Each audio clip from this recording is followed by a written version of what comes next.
Today we're going to be cooking up 2 beef chuck roasts.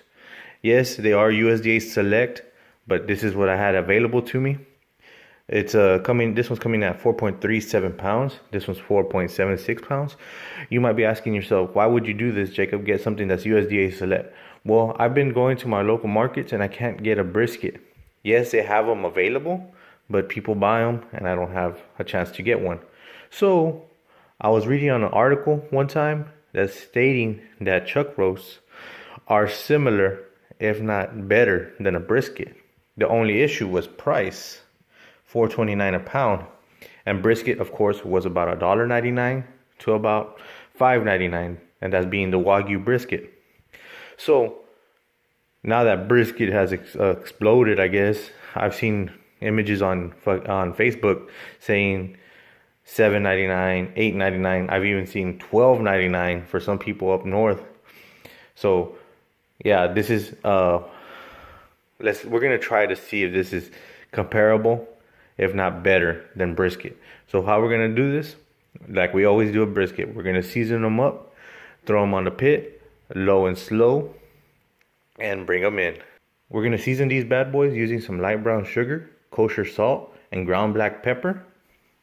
I already got it in my little Ziploc bag. I just gotta mix it up. Exact amounts will be in the description down below. So right now what we're gonna do, open them up, clean off any little loose bits, and then season them up. We got them seasoned up. We're gonna let them sit for a little while, and then we're gonna take them outside and throw them on the pit. Here we are, we're outside. We got the chuck roast already in the pit. We already put our temp probes in. We're gonna run these bad boys like we would a brisket. We're gonna take them to 160, wrap them in foil, and then take them to about 193. The temp we're gonna be running on the pit is gonna be about 300. So we're gonna run these hot and fast. We're gonna be using carbon for the heat source, and we're gonna throw some smoking chunks, some wood chunks in there for the smoke flavor, as carbon doesn't really offer very much flavor. For temp wise on these, what we're gonna do, we're gonna rotate them just in case this one gets hotter than that one, and we may flip them in between. We'll just check it out here and there, hopefully not open up the pit too much. But that's about it. Right now I'm gonna close the lid and we're gonna let them do their thing. Okay, it's been about 4 hours in the smoke. We're at 140 degrees. That's right around the temperature for the stall. So what I'm gonna do is I'm gonna take them out, wrap them up in foil, probably flip them upside down, and then finish them off to about 190. We got them wrapped up nice and pretty, but you're looking at like, what's this, Jacob? You're inside. Yes, what I'm about to do is considered blasphemy, but I have to prepare the other ingredients. So I do not have somebody to be outside watching the cook while I'm preparing the other ingredients. So what I'm gonna do is a little cheat code, like Mortal Kombat, RUURL, and I'm gonna put it in the oven. The oven I'm gonna have running at 250. I'm gonna adjust that just because I don't know what the exact temp is in relation to the temp that I got outside in my pit. So I'm gonna have to monitor that, try to keep it around the same level as the pit. And don't think that, oh man, you're throwing it in the oven, blah, blah, blah, it's gonna lose this, lose that. What is a smoker but an outdoor oven that uses wood? There's no more smoke gonna get infused into the meat. The meat is wrapped in foil. There is no more flavor that's gonna get inserted into the meat. So all we're really doing now is cooking it and letting the steam of the meat juices break down the fat, or actually letting the fat render, and the fibers between the meat help break down, so it makes it more tender. Because right now they still feel a little tough, and they do, because it's a chuck roast. Chuck roast is a working muscle, so yeah, it's gonna be a tough piece of meat. But remember, working muscles also offer the most flavor. So with that being said, we're gonna throw them in the oven and let them do their thing. Our chuck roast has almost hit its temp. We're at 190 degrees Fahrenheit, almost 3 degrees away. So at this point, we're gonna start cooking the foundation of our meal, which is gonna be the mac side of our chuck roast mac and cheese. What we got here is gonna be 3 pounds of macaroni, and you're probably saying to yourself, boy, that's a lot of macaroni. But yes, we got company coming over, so we're gonna have to make 3 pounds. The instructions we're using right here are simple. On the pasta, we're gonna bring the water to a boil. We got a large pot, big enough for 3 pounds of macaroni. We're gonna add the macaroni and cook it minus 1 minute according to the directions. And on the directions, it says to cook 1 pound for 8 to 9 minutes. So we're gonna cook these 3 for 7 minutes and pull them out, drain them, and then we'll add the pasta back to the pot, add some butter. We'll toss it until the butter's melted onto the pasta, and we'll set aside while we make the sauce.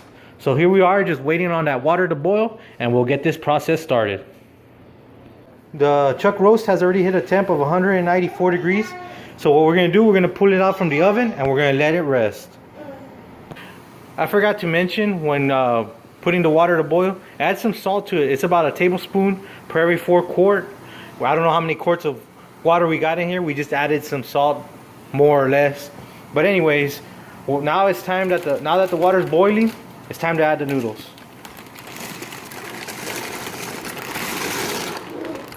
That's 1 bag, 2 bags,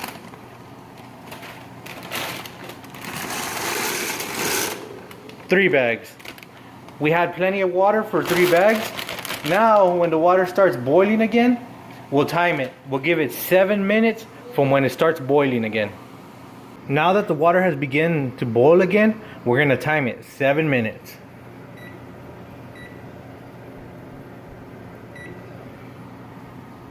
Now we wait. A quick little side note is keep an eye on your pot. You see that foam around there? If you're running too high of a temperature, that foam will start to come up and it'll spill over. So just make sure you adjust your temp to be able to keep that boil going, but to keep that foam from going over. Our time has elapsed, 7 minutes. Time to pull them out and drain. Remember, this is not an exact science. Just eyeball it. Get half of the noodles in one pan and half of the noodles in the other pan. And just remember, add butter so it keeps the noodles from sticking, and it also helps to keep the noodles from absorbing any more moisture and getting fat and soggy. What I used was about 4 tablespoons of butter on this side and 4 tablespoons of butter on that side. It's time to gather up the cheeses, and what I found was kind of easy was put it all in a bowl like this. What we're going to use is 1.5 pounds of mozzarella, make sure it's low moisture, 1.5 pounds of mild cheddar, and then 1.5 pounds of Gruyere cheese, which is spelled Gruyere, Gruyere cheese. The only issue with this one was it was slices, so I could have got the block and grated it myself, but I said, well, the heck with it, we're gonna melt it in the pan anyways. So I got it sliced up. So right now I'm gonna gather the other ingredients for the pan, and we're gonna start melting these cheeses. In a pot, put 3 sticks of butter, and we're gonna melt them up. Once your butter has melted, it's time to add in the flour.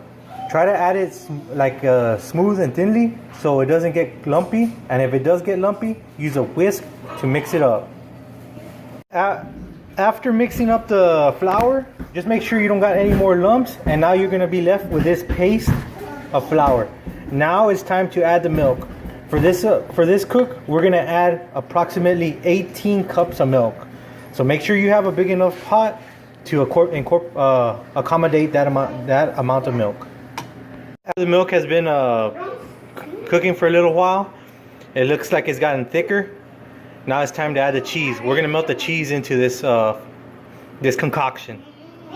Now that we got the cheese already in the mixture, just keep on stirring it so the bottom doesn't get stuck, and we keep the cheese on the bottom from burning. While your cheese is getting melted, it's best to get the chuck roast out and start slicing it up. Let's see if it's got that magic jiggle.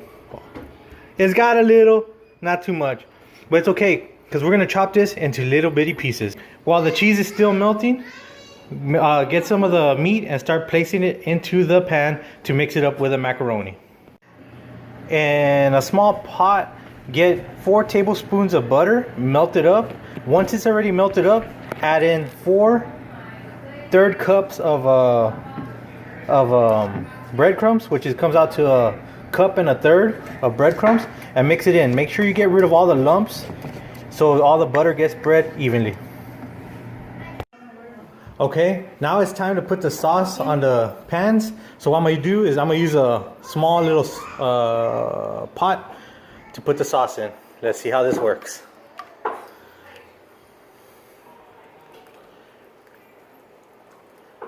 Oh yeah, it'll work. So let me finish what I'm doing and then I'll come back to you in a little bit.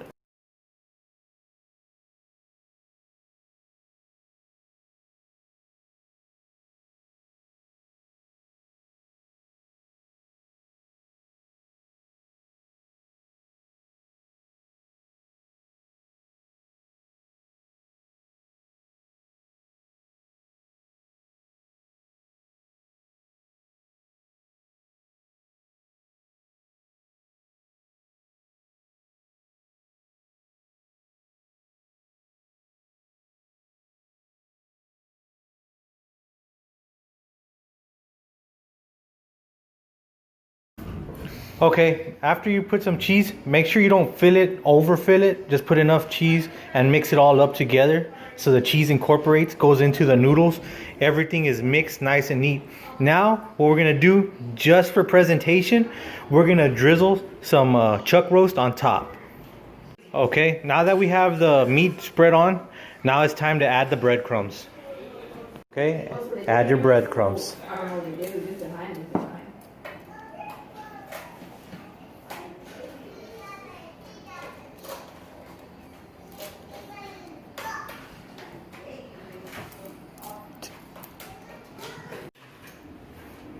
Now that the breadcrumbs have been spread onto the platters, now it's time to put them in the oven. The oven is set at a temperature of 350 degrees, and all we're really trying to accomplish here is toasting the breadcrumbs.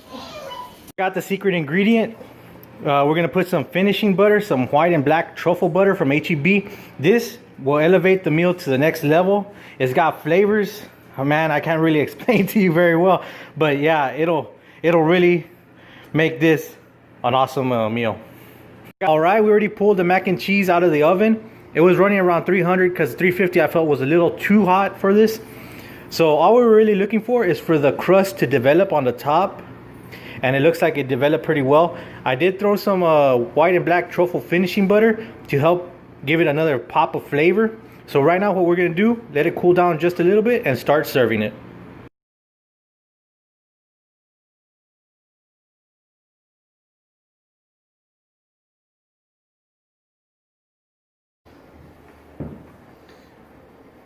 Okay, I haven't done this in a while lately. Now I'm gonna enjoy this meal. Let's start off with this salad. It's a typical salad. It's gonna be enjoyable, especially with ranch. And I love these cherry tomatoes.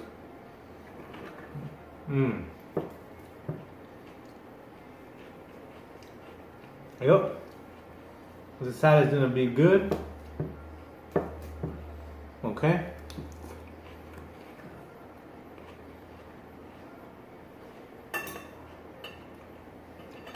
And then we got some, I believe they're called baguettes. Some French bread, if I'm not mistaken. Real good.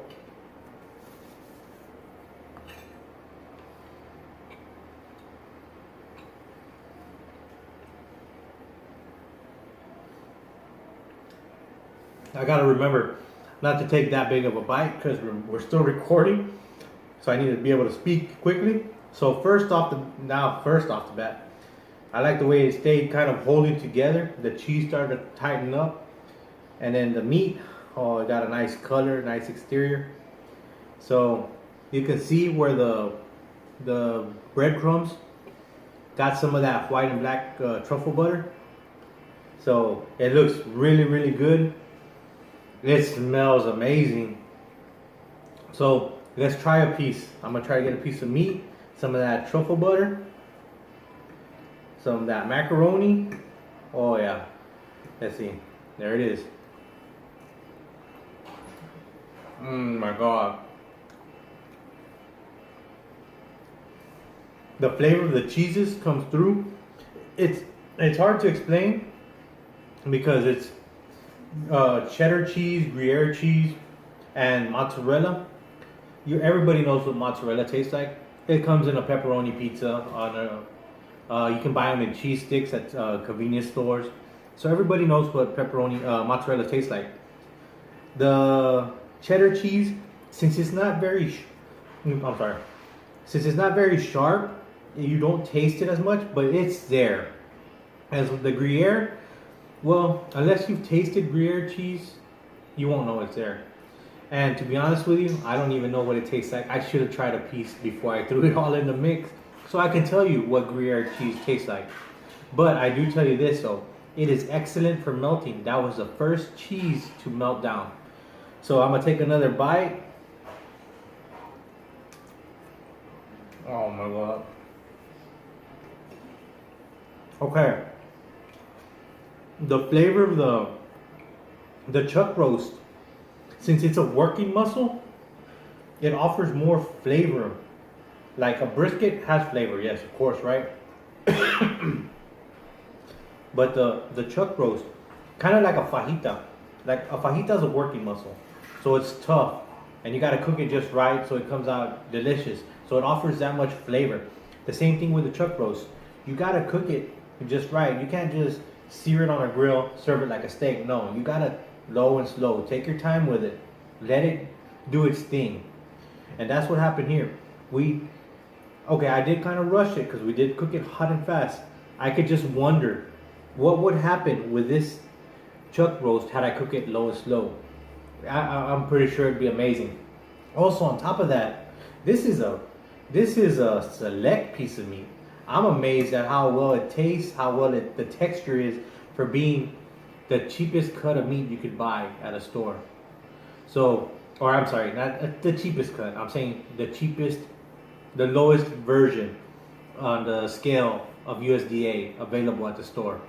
So yeah, it's tender. It's got good flavor. The rub that I use, it's good. I will tweak the rub a little bit. I was kind of running conservative on the brown sugar, but for next time I'm gonna pick it up a little bit more. For the smoke wood on the meat, I use cherry, and you're probably thinking to yourself, cherry on a chuck roast on beef? I was looking for a sweetness because the mesquite is bitter, earthy, you know, pecan, mellow. Is there, but it doesn't give nothing saying, hey, I'm here. It's just pecan being nice and smooth. Cherry is sweet. It's got a sweet flavor to it.